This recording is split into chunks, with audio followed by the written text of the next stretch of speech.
Hello, Legacy Builders. Welcome back to another masterclass show here at the Life School. I'm your host, Elona Lepari, and I help companies scale their purpose and profits. And today I have the amazing honor to have another amazing expert and guest with me today, Atiba de Souza. He's an expert at helping companies with their messaging.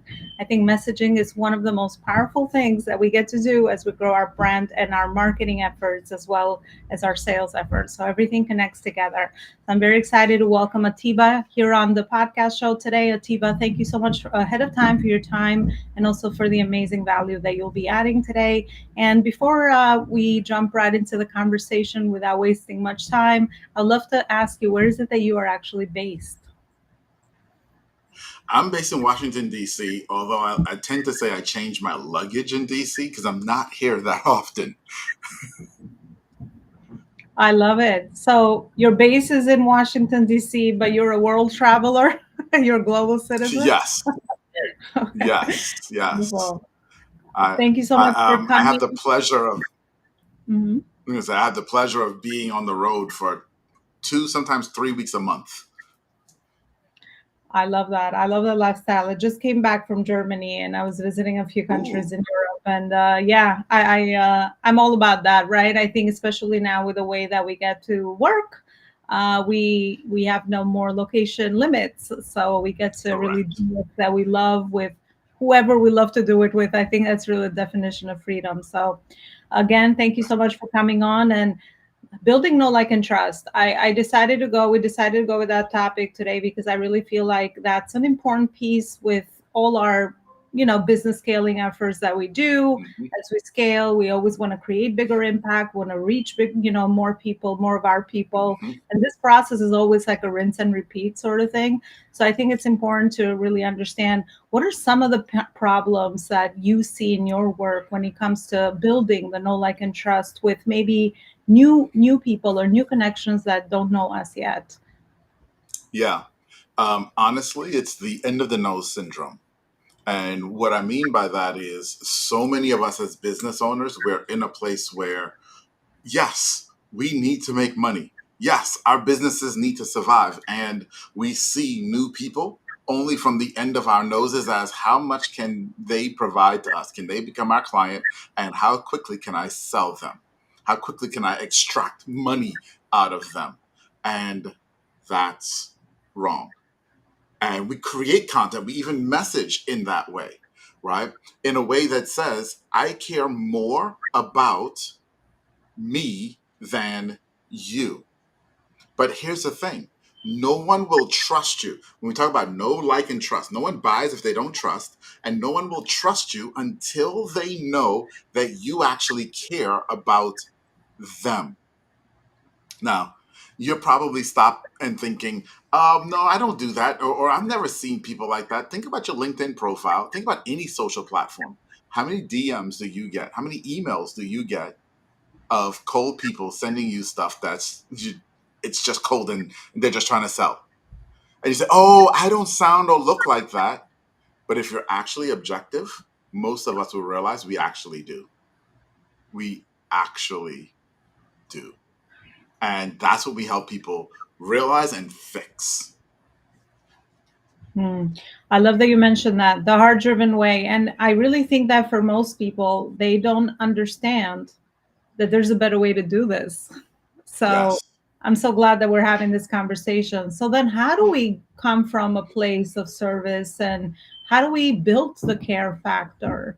Is there Yes. like intentional things that we need to know? How do we put our client in mind or our prospect, so to speak, in mind when we're doing all the day-to-day business operational activities so that we are projecting that care and is genuine Yeah. for customers? Absolutely. Great question. And so over the last 20 years, we've built something called the story strategy framework, which helps you with that. And it starts with this one thing. And this is the most important thing. The most important thing. And that is you must be obsessed with your ideal customer. So many of us say, oh, but I am. I created an avatar or I created an ideal customer profile. Yeah, you did that 2 years ago and you haven't thought about it since. Okay. And that's not obsession. That is not obsession. Number one, we create ideal customer profiles that are at least 15 pages long and in depth look. I need, this is going to sound a little bit gross, okay, Elona, so I'm sorry. I need to know what their poop smells like. That's how well I need to know this person. Like, I need to understand who they truly are. I need to know what they ate for lunch yesterday, why that matters to me, why that matters to them. Okay. True obsession with your ideal customer to that point where they feel like your messaging is inside of their head and is exactly what they're thinking about right now. When you put out a piece of content, you should be able to measure and track that piece of content all the way back to the ideal customer and profile and say, this is why this piece of content makes sense because of this in their profile. But most of us don't do that. Most of us don't focus like that. And Mm. that's how we get there. That's the big shift that needs to happen. I love the analogy, by the way, because it makes you listen, right? I mean, and it's really knowing your customer is really important. I love that you mentioned obsession because the more you Mhm. evolve and grow, laser focus on the person that you're serving and understanding all the different, things that are happening in their lives, right? All the things that matter to them is just an ongoing project. I don't think it's like one thing Yes. that you just do once. I love that you mentioned, the profiles and all of that because usually when I work with companies at scale, sometimes when I feel like there's needs to be a reevaluation because of lack of results, you always get that pushback of, wow, that's an exercise I did like, year one when I started my business. And it feels like something that's like been done, but that's like a constant evolution of your company and understanding Yes. your the patterns of your customer behaviors change over time as well, and their problems that you're Yes. solving for them evolve. It's really also very important. So and it's definitely an ongoing project for sure.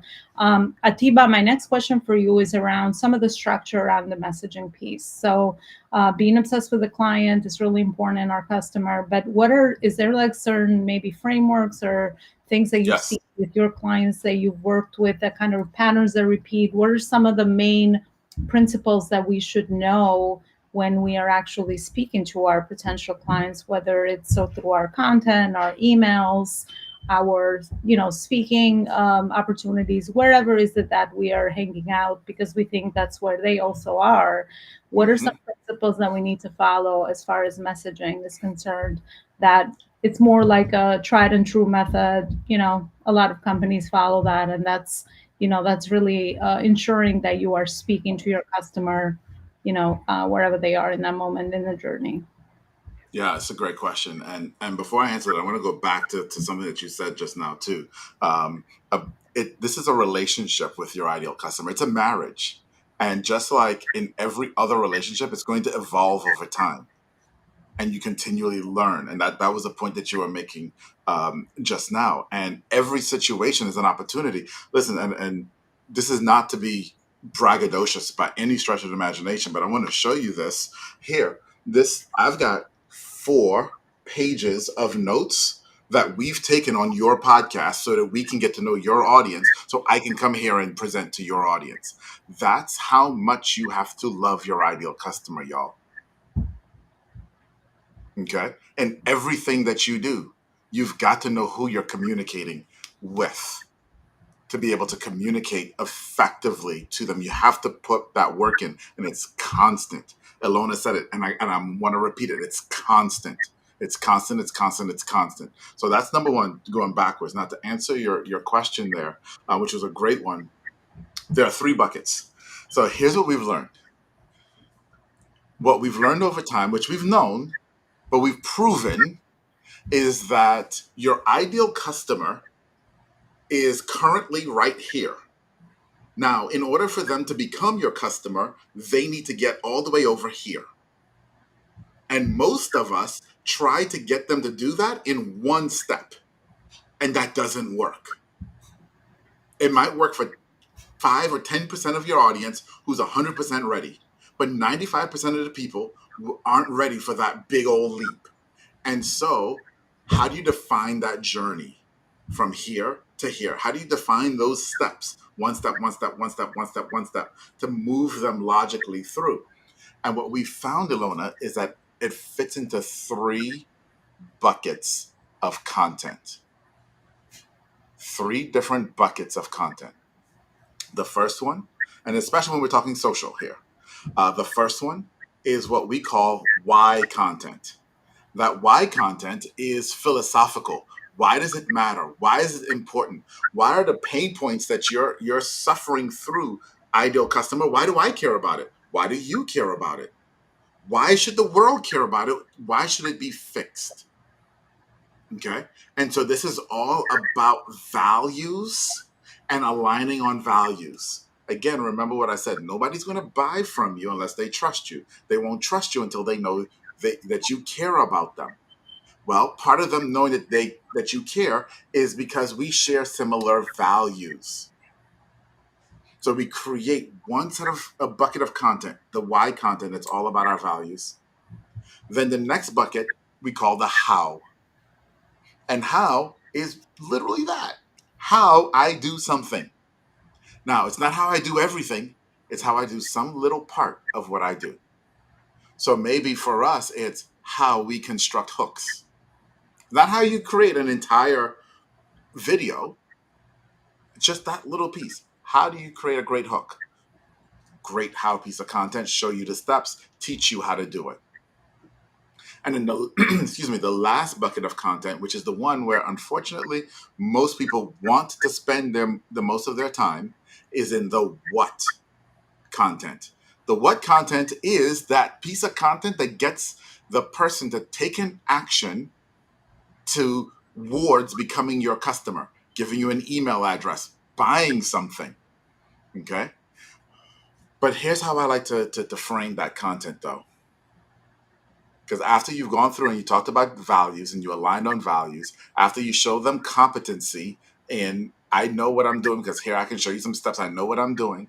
When we get to the what content, they know all that about you. And so the question that you're asking, the reframe is, would you like my help with that? You know I've got great values that align. You know I can do the work. You need it solved. Would you like my help with that? Not, hey, come buy my thing, Yeah. which is what so many of us do.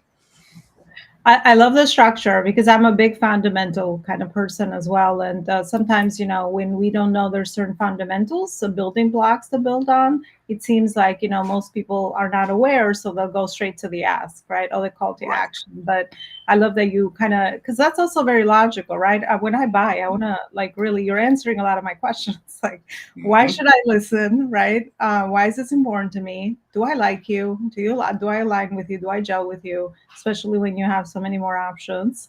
And then the other thing is, did you add value to me right away, right? Did I Yep. maybe somehow also receive a quick win from you, or be able to apply something? And that also proves to me in my brain that you obviously know what you're doing and what you're saying, right? And the Yes. authority piece, that's important.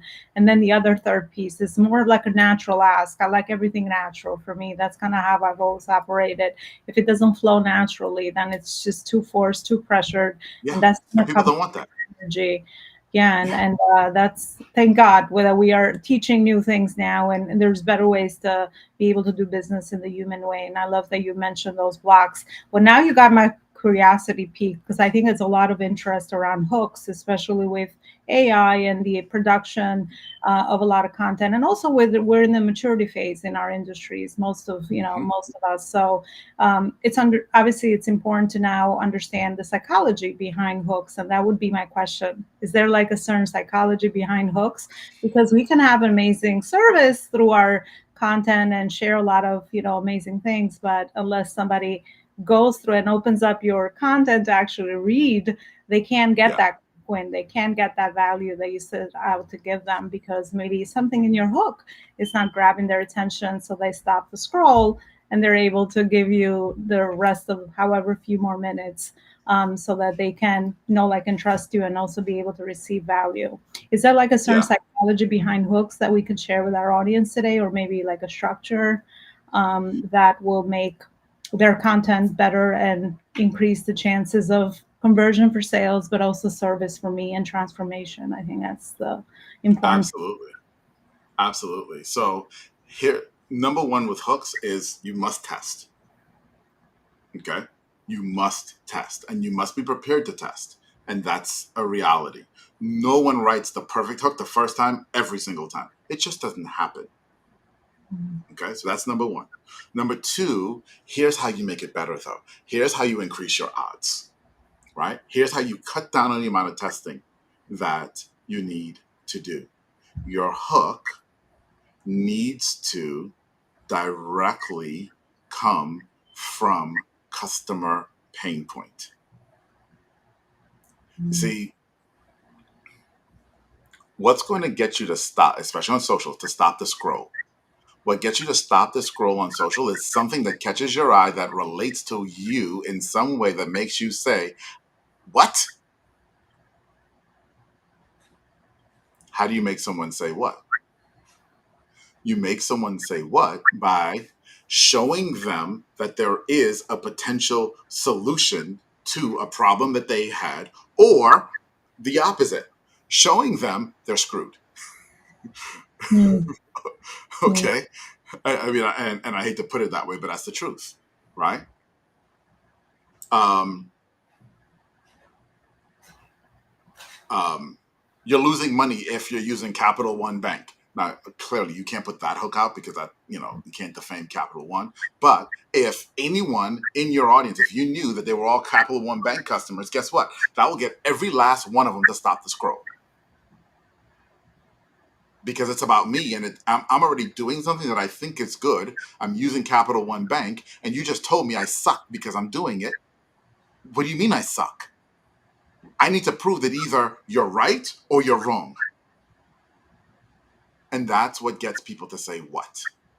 And this is where obsession with your customer is so important. yeah, That I love that, right? It's hurting the egos. It's going right there. But I love the pain piece because even for me, my longest, I guess, challenge was also with my content and sales has always been because I'm such a visionary, person myself, and I'm always at the future. I'm always like, Mhm. okay, here's what could be, right? But it's not.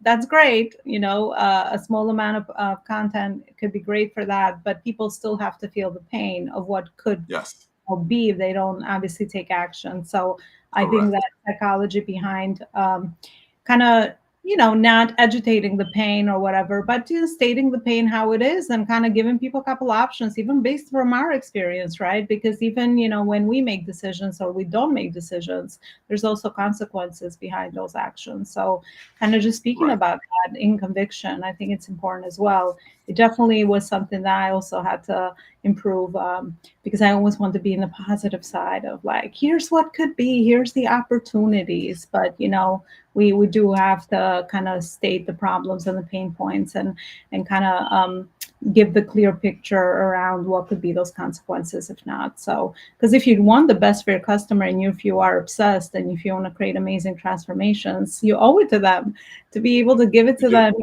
them, to share that truth, the hard truth, even though for some of us might be a hard truth. Because again, even the people we love, if we know something's gonna, cause them lots of pain on the other end, we do want to tell them. I mean, that's kind of how you know who are the right people around you or not. So I think Yes. it's important to look at it from the human relationship piece, which I love. They also talked about that at the beginning, Yes. and the process of evolution and building a great, human relationship with the journey of nurturing those relationships. I think that's really important as well. Atiba, thank you so much for all this amazing wisdom and all the amazing work that you're doing out there in the world. I would love to kind of get a little bit behind your purpose before we end today. What were some of the most meaningful moments in your journey that led you to do this work? Yeah, no, thank you for even asking that question. Um, so, one of the most meaningful moments in my journey started, this would have been 2002, to be honest with you. So, I started in search. And I wrote my first search engine. So I'm an old school nerd, y'all. Back in 1996. Okay, I had a search engine online before Google, and then I went on to build massive search systems for the government in the late 90s, early 2000s. And it was in 2002 built this big $10 million system for the government, and we delivered it, and it worked. And they decided, oh, we're going to hire someone else to do the maintenance of it. And that person came in and said, we're scrapping the whole thing and starting over. And it was in that moment of waste, of seeing how much waste there was.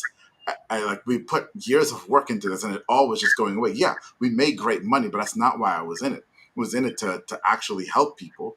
And that's what forced me out of government contracting and into the private sector and into helping business owners who were actually making a difference in people's lives and helping them figure out how to get their messages in front of the right people. That was one of the most pivotal career-wise moments for me. Yeah, I love it. I mean, I also love hearing how, dots get connected for us in our journeys and lead us to usually the way that we want to serve others and contribute, right? Because we all have really understood that that's really well fulfillment lies. So Yeah, I kind of heard that in your story, in your background as well. Adiba, I would love to kind of leave my audience with a final message. It could be around messaging or anything else around entrepreneurship in general, of you building your own company if you'd like. What is the final message that we can leave our audience with as we wrap up our conversation today? And also, where is it? This was just the beginning of starting a great conversation and a great connection together. Where is it that the audience can further connect with you and continue the conversation and maybe check out some yeah, resources that you have put together? absolutely. So be obsessed with your audience. That's, if you hear nothing else today, hear that. The challenge between where you are and where you want to be is in your obsession with your audience and really understanding who they are. That's number one. Nothing else works in messaging and marketing without obsession on or with your audience. Now, I've created a tool for you and I want to give that to you for free. You can go to contentcoach.social. And what I've done there is we've been building ideal customer profiles for 20 years now, 22 years actually. And we've created the outline of the perfect ideal customer profile and all the different sections that you must have in order to create the perfect ideal customer profile. Go to contentcoach.social and you can download that for free. Now, I know that Elona and I probably opened up a bunch of questions for you today in what we were talking about, and I want to answer those questions. And so, what I'd love for you to do is go to meetatiba.com. That will take you directly to my LinkedIn. When you get there, hit the connect button. Tell me you saw me here on Elona Show. You heard us chatting and ask me your question. I want to connect with you person to person, one on one. All right, Atiba, thank you so much for what you just shared. We definitely have the website here, and I say that that's really a great exercise to do at whatever phase and stage of the journey of your business scaling process you're in, because understanding your customer is really important.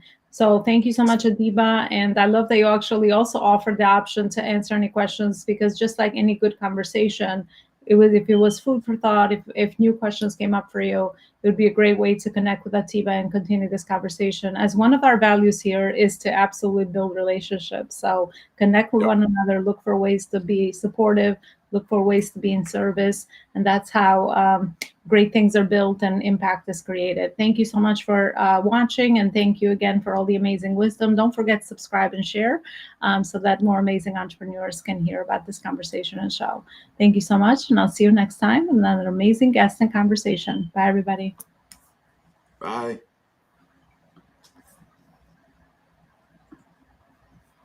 Are you experiencing these two main gaps in your company and your business? Inconsistent cash flow and clients, and also scalability issues. Maybe you've reached your maximum capacity with your current business model and the way that you're operating your business now, and you are really experiencing burnout and no time freedom in your business, but you're not sure what to do to be able to scale your company to the next level so that your company also becomes an independent asset outside of you, so that it can become an asset if maybe later you would like to sell your company or build a legacy company that really does more good in the world.